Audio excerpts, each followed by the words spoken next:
Namo tassa bhagavato arahato samma sambuddhassa. Sadhu, sadhu, sadhu.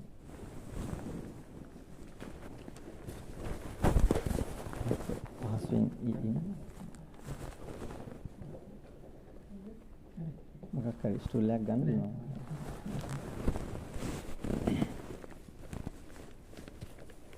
Devoted Dhamma friends, today all of you have gathered here and going to accomplish one of the most important and unique meritorious deeds in the Buddhist teachings. Today, by accomplishing this wonderful meritorious deed, giving Dhamma Dana, that you wanted to share merits, transfer merits to the beloved mother, Sri Alata Vijayaratna, who passed away 3 months back, and transfer merits to all the relatives who have passed away. So, having this very important objective ahead, performing this wonderful meritorious deed is really, really appreciated. So as Buddhists, that we all know, when someone passes away, if he or she has not reached the enlightenment, or if not eliminate the defilements, the bad thoughts, they are going to get a rebirth.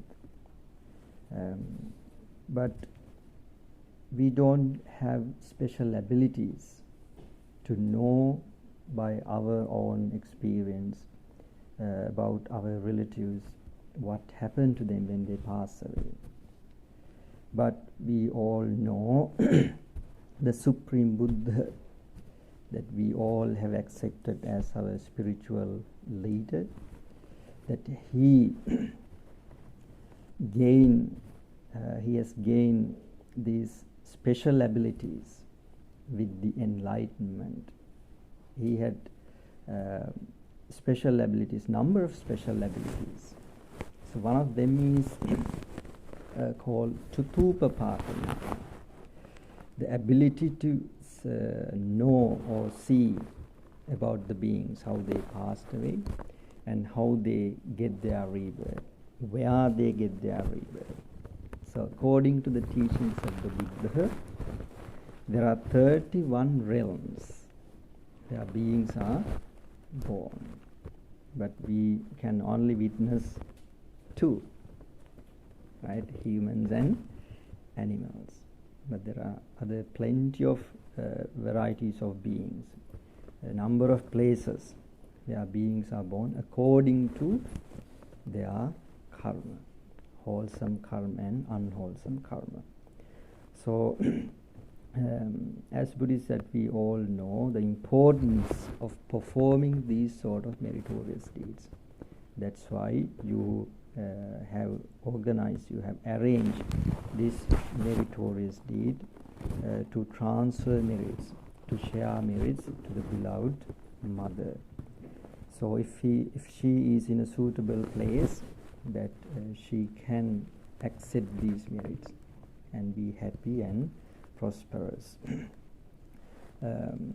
It doesn't matter whether she or all the other relatives accept these merits or not, because this is what we can do, and we do what we can, and these meritorious deeds are going to be helpful for you all for a long, long time.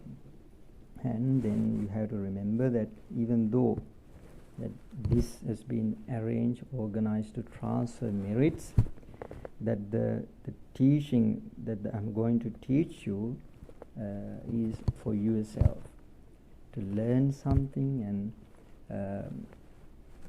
practice in your daily life.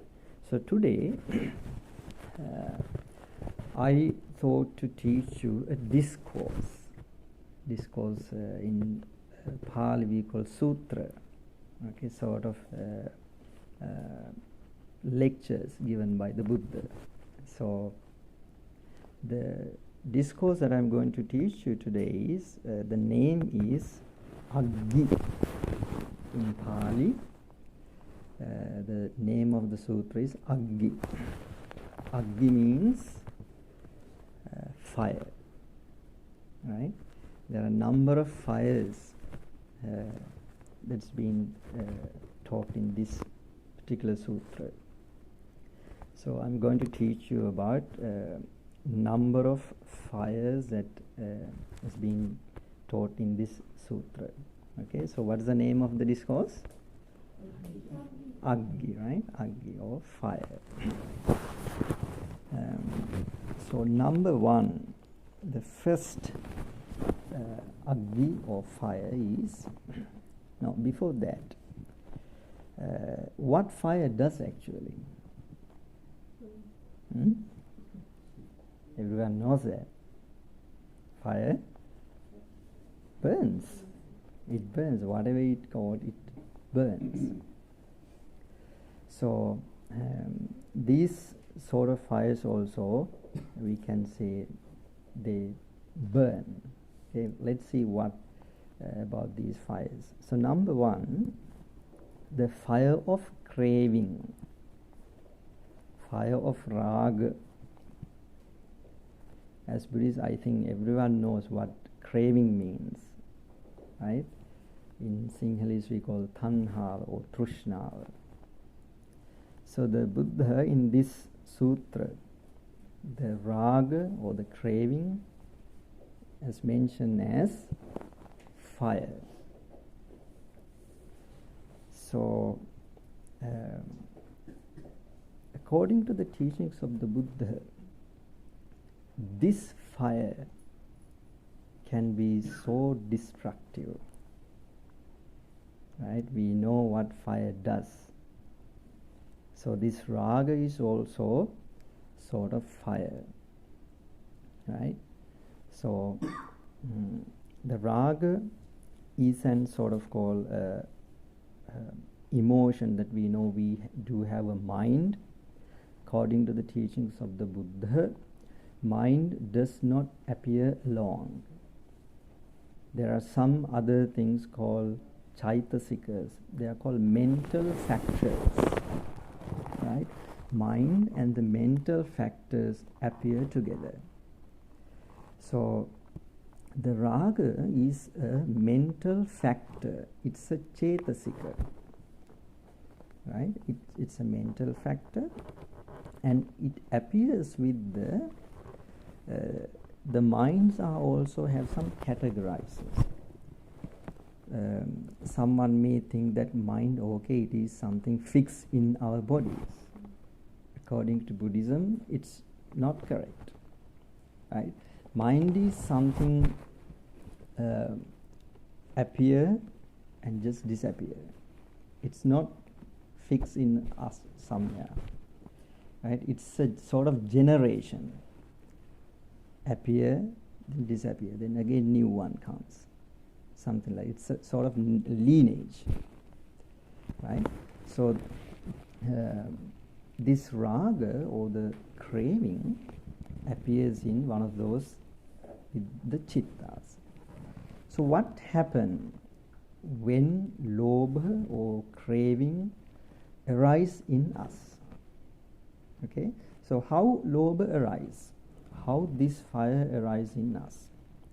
So we know that we can know things through our senses, right? How many senses do we have? Mainly 5 senses. With the mind we can say 6. According to Buddhism, the mind also is a sense.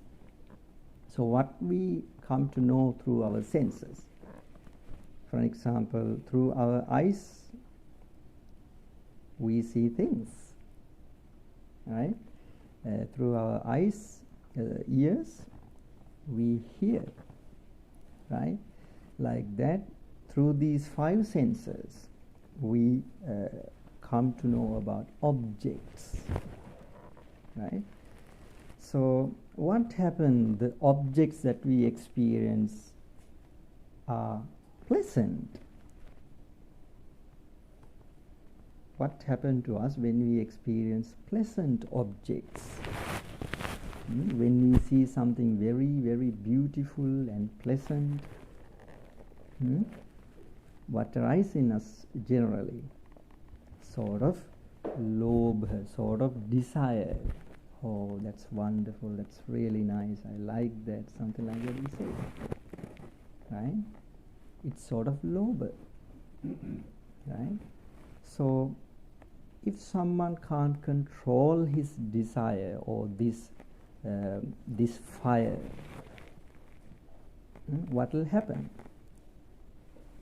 Probably will do some bad stuff, right, to gratify this fire of lobha or the desire.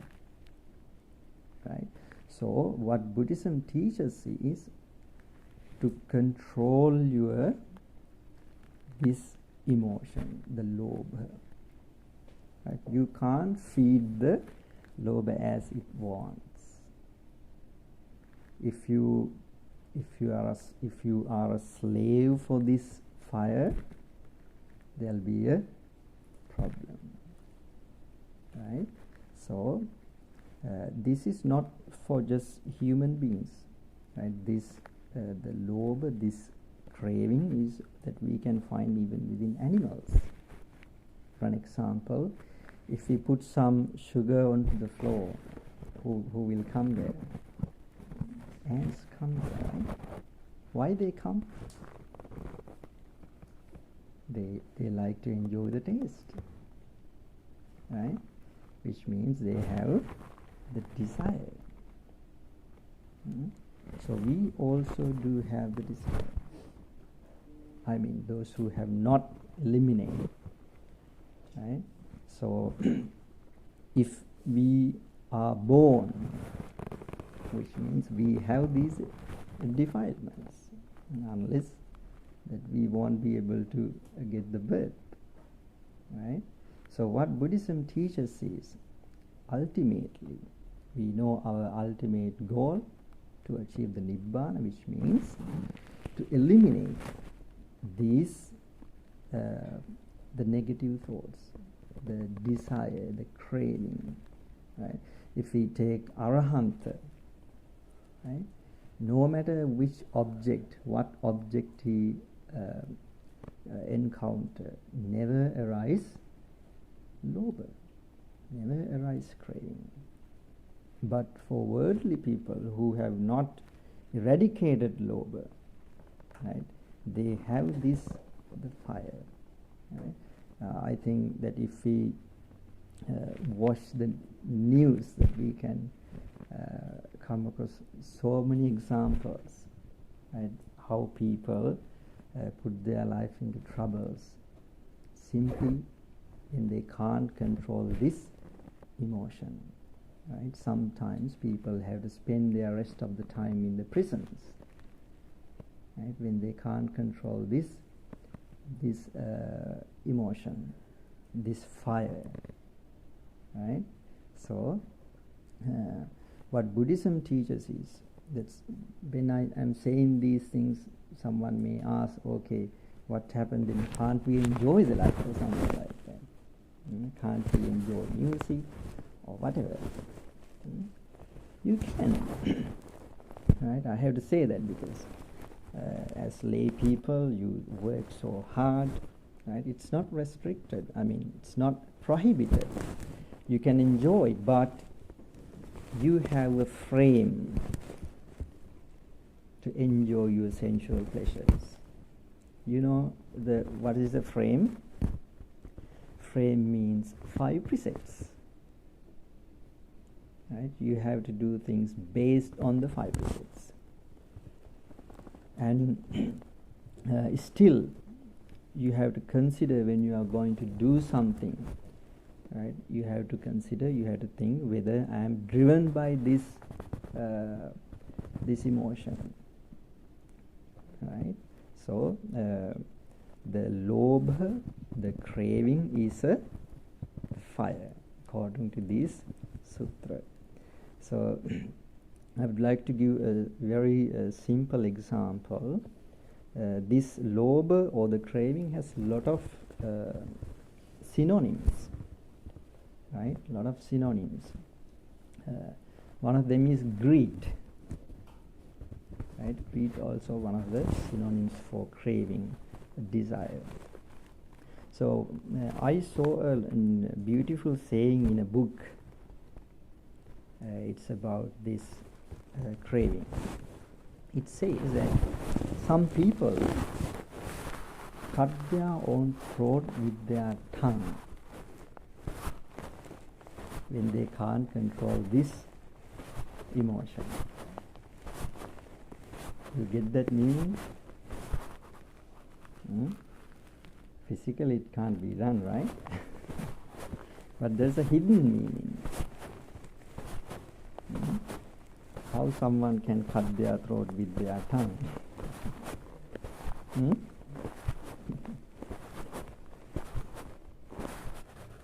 Which means they can't control their greed. They eat too much, maybe sweet or whatever. So they have to die so young. That's what it means, right? So we have to control, we have to suppress. Simply we should not be slaves for this craving, right? Simply for this, to gratify the senses, right? So lobha or the craving can't be gratified 100%, right? In the text it says, like, if you put something to fire, right, like grass or wood, it never stops, right? The craving is also like sin. You put, it doesn't stop. Want more, right? Always want more. So you have to understand that nature of the craving. And when you do things, right, you have to understand why I do things. For lay people, you have to have special attitudes, right? When you build up a house, when you buy clothes, right? You have to think why I do these things, right? And yes, you can enjoy all these things, but you have to think, okay, one day I'll have to leave these things. That's called nissarana parijinja. You have to have that attitude. No matter whoever you love, maybe your children or spouse or things what you earn, you have to have that attitude. And as I mentioned before, that this craving cannot be gratified 100%, right? So this is the first fire, variety of fire of craving. Then number two is fire of hatred, right? Hatred. You understand what hatred is, or anger simply. So what happens when we develop the raga or the craving is when we experience pleasant objects, right? When we experience pleasant objects through our senses, we develop, probably unknowingly, right? We don't need to plan anything, right? We develop lobha. What happens, anger arises is the opposite. When we encounter unpleasant, right? When we encounter unpleasant objects, we develop anger. Anger is also a sort of fire which burns us, right? Anger can lead also to a huge disruptions. So what happens when anger arises. When anger arises, we can't decide what is correct, what is wrong.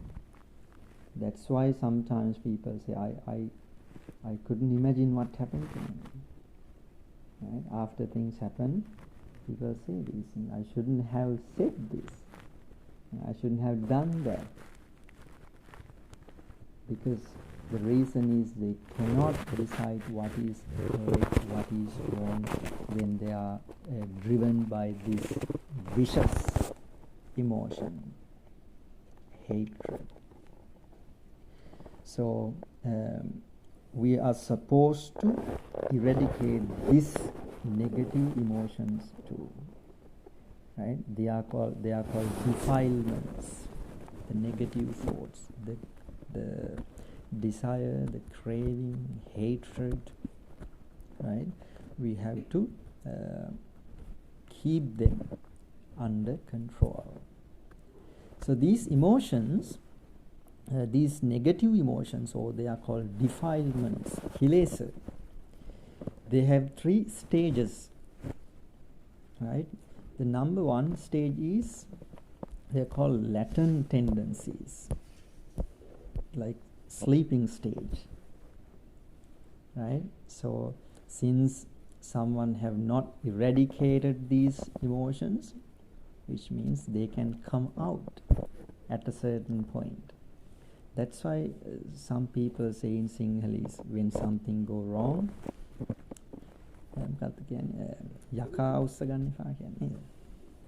don't piss me off. Why they say that? Because they know there is something within us. Right? So when they encounter the opposite or the unpleasant objects, the anger can arise. Right? So if they can't control, probably they will say something. Right? Then if it's not so, then probably they will use their hands or start fight, or even probably can end up being killed. Right? So this how vicious this emotion or the fire of anger. So in the teachings, there are 10 ways that people get angry. Right? Let's see what are these 10 ways how the beings or the people get angry. Number 1 is when we remember about someone who did something wrong for us in the past. Okay? When we remember, oh, he did that to me, something like that. That happened. Sort of anger can arise in us. Then, if he is still doing something, he is doing bad things to me now, then he gets angry. We can understand whether we are angry or not. If we feel unpleasant or unhappy, simply if we are unhappy about something, which means we are angry. Unhappy means some sort of hatred thoughts arise in our mind. That's why we are unhappy. Okay? So when someone did something in the past, when we remember that, we get angry. When they're doing something now, we get angry. And we think, okay, they are going to do something in the future as well. Right? Get angry. Then it's about our loved ones, maybe friends or relatives. Some certain people have done something to our loved ones in the past. Right? When we remember that, we get angry. And they are still doing. Then they get angry. Then they can think, okay, they are going to do those things in the future as well. Right? When they remember that, Still they get angry. Then about enemies, right? For our enemies, when some people help our enemies, when we remember in the past, they help our enemies. So they get upset. And when they help now, upset. They think, okay, they are going to help our enemies in the future as well. Still get angry, upset. Then something accidentally happened, like when we hit our foot somewhere or something like that. When it's too much raining or too much hot, still people get angry, right? These are the sort of incidents that the people arise their anger in the hearts. So we can understand when anger arises within us, right? How our appearance start to change. When something unpleasant that we experience, we can understand how our body become, irritated and frustration. Then we just maybe raise our eyebrows. If we can't control that, we'll probably say something. So anger can be so destructive, right? So in the Buddhist teachings, it says that anger is sort of a fire, right? Then I think you all have heard about there are a number of unwholesome activities which can be led to be born in hell or woeful places. They are called akusala. In the Buddhist teachings, there are 10 akusala, unwholesome activities. So this lobha and the anger can be led to do these unwholesome activities. Let's see what are the unwholesome activities that can be done by just through the anger. So when people or anyone being killed, the anger is the main factor. No one can kill any living being without anger, right? Maybe animal or whatever.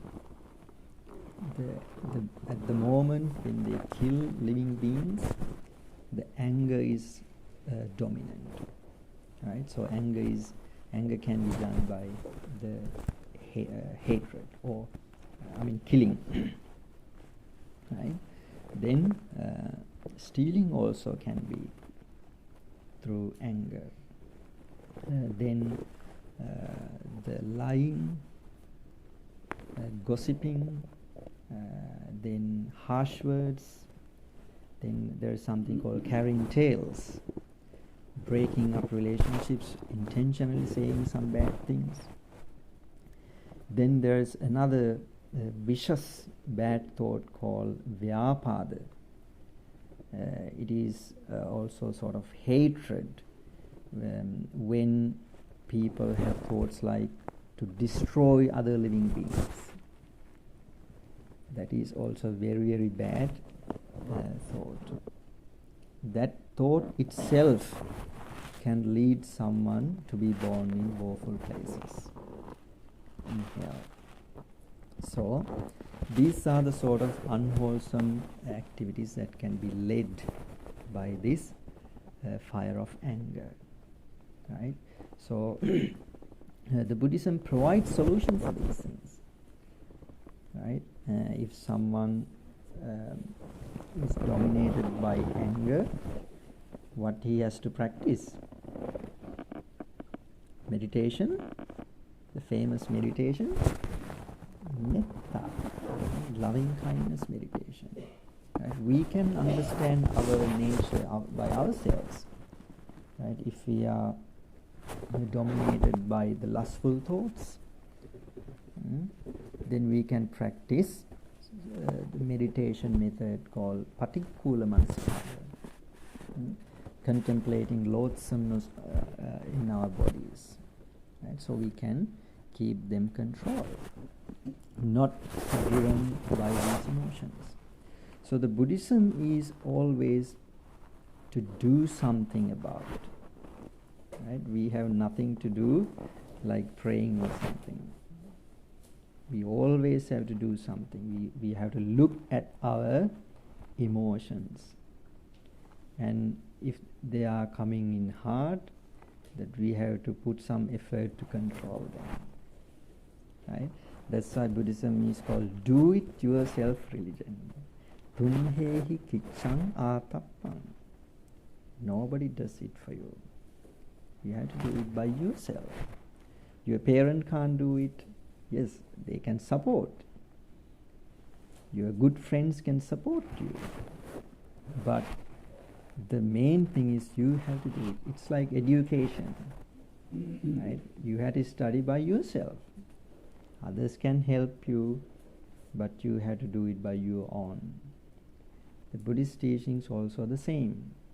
We all know that the Buddha has passed away, he is no more.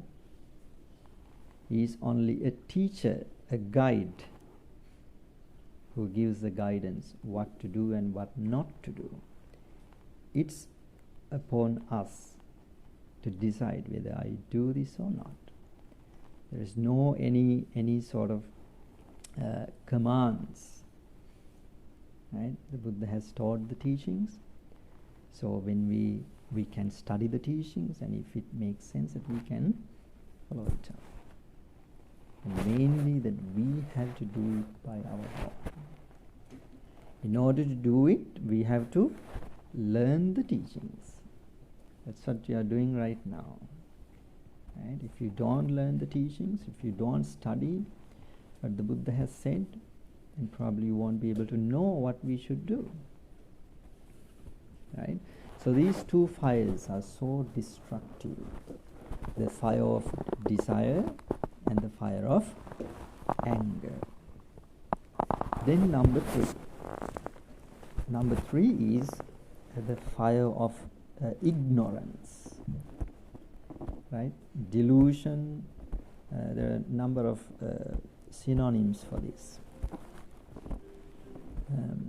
Ignorance is also a sort of fire. What ignorance means here? Ignorance, because of ignorance, right? When we encounter pleasant objects, we develop desire. Because of delusion, because of ignorance, when we encounter unpleasant objects, we develop anger. What ignorance does is it covers the true nature of what we experience.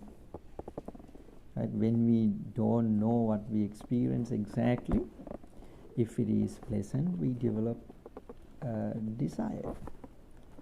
Right? If it is unpleasant, we develop anger. Right? So it happens mainly because of ignorance. We do not know simply what is going on in our mind. Right? What ignorance does is it covers the true nature of what we experience. Right? So it is mentioned as a fire. So we can sort of reduce this power of ignorance, this fire of ignorance. How we can reduce that? We have to learn the teachings. We have to develop exactly opposite factor. Opposite factor is ignorance, is the panya, the wisdom, the knowledge. Right? When we know when we learn the teachings, we can understand what happens if the greed dominates us. Simply the consequences. we can understand the consequences, and we can understand, we can learn the benefits, right, if we can control these negative emotions, and most importantly, the method to curb them, to control them, to eliminate them, those negative thoughts, right? That's how that we can control them. Learning the teachings, develop the panya, right? We can develop the knowledge, the panya. That's what the Buddha did, nothing else, right? He developed his mind by practicing meditation and practicing virtues for a long time, that you know about them, paramis, the perfections, practicing generosity, dana, practicing morality, sila, for a long time. That's what he did. And ultimately he became the Supreme Buddha, which means he understood all the phenomena in this world, right? So ignorance is also a fire. So here there are 10 types of factors that we can reduce the power of ignorance. One of them is the knowledge about the karma, right? We know karma. In simple terms, when we do good things, we know the good results, benefits that we can get. When we do unwholesome or bad things, we understand that we have to face the consequences. That's a very simple definition of karma. So karma plays a significant role in Buddhist teachings, right? For an example, so if someone asks why you are here, why you as a human being, simply because of wholesome karma that we have performed in our past lives.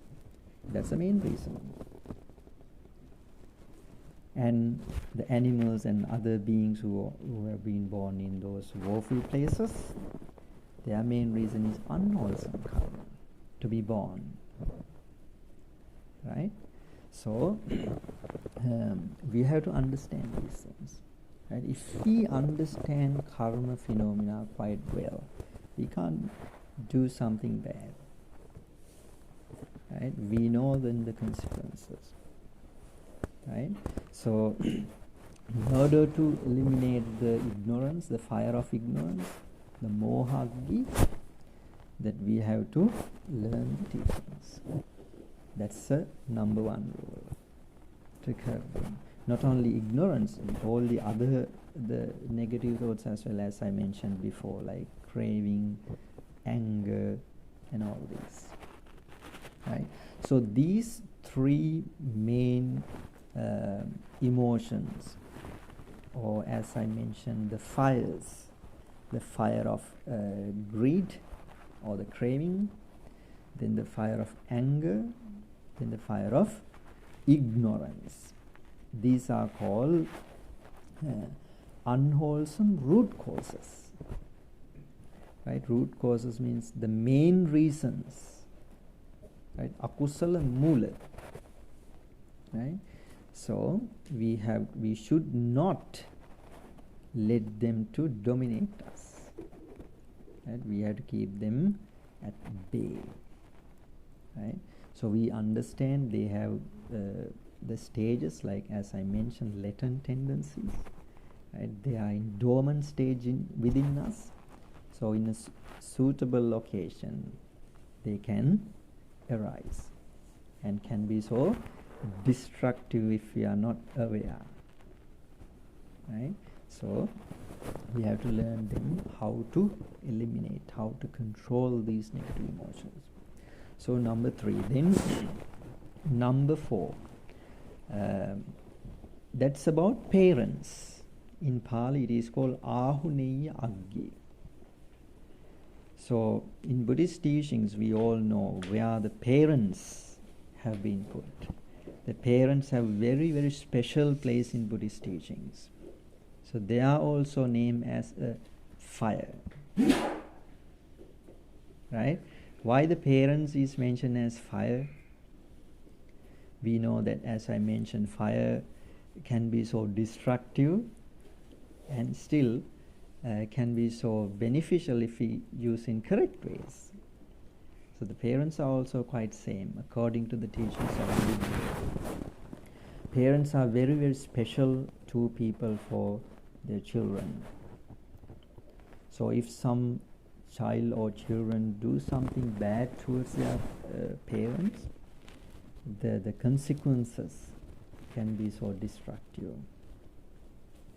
And if someone cares their parents, look them after, especially when in their old age, look after them, nurture them, protect them, so they can be, they can get so many benefits, like